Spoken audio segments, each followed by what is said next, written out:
சென்னையில் போதைப்பொருள் விற்பனை செய்த விவகாரத்தில் வண்ணாரப்பேட்டை காவலர் அருண் பாண்டியன் பணியிடை நீக்கம் செய்யப்பட்டிருக்கிறார். அண்மை தகவலை நாம் பார்த்துக் கொண்டிருக்கிறோம்.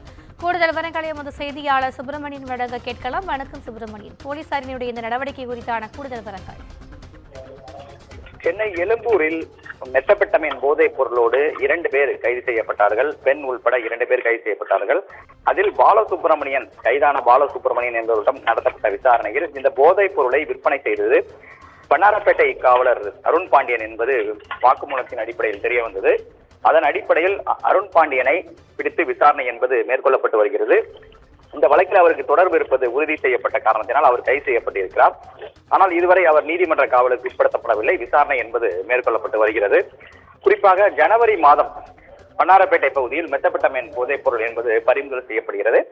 அதில் பறிமுதல் செய்யப்பட்ட மெத்தபெட்டமைன் போதைப் பொருளை இந்த பாலசுப்ரமணியனிடம் 2.5 லட்சம் ரூபாய்க்கு விற்பனை செய்தது விசாரணையில் தெரிய வந்திருக்கிறது. குறிப்பாக அருண் பாண்டியன் அந்த மெத்தபெட்டமைன் போதைப் பொருளை எடுத்து இவருக்கு விற்பனை செய்யப்பட்ட பிறகு அஜினமோட்டோவை கலந்து நீதிமன்றத்திற்கும் காவல் அதிகாரிகளுக்கும் தெரியாமல் மறைத்து வைத்திருந்து விசாரணையில் தெரிய வந்திருந்தது. அது மட்டுமல்லாமல் இந்த வழக்கில் அருண் பாண்டியன் தற்போது கைதாகி இருக்கிறார். அவரிடம் விசாரணை என்பது மேற்கொள்ளப்பட்டு வருகிறது. அவர் தற்போது சஸ்பெண்ட் செய்யப்பட்டும் உத்தரவிடப்பட்டிருக்கிறது. இது மட்டுமல்லாமல் அருண் பாண்டியன் மீது 2 வழக்குகளை பதிவு செய்ய போலீசார் முடிவு செய்திருக்கிறார்கள். குறிப்பாக வண்ணாரப்பேட்டை போலீசார் திருட்டு வழக்கு ஒன்றை பதிவு செய்யவும், அதே போல போதைப் பொருள் வழக்கில் தொடர்பு குறித்தும் 2 வழக்குகளை பதிவு செய்ய போலீசார் முடிவு செய்திருக்கிறார்கள். கூடுதல் விவரங்களுக்கு நன்றி சுப்பிரமணியன்.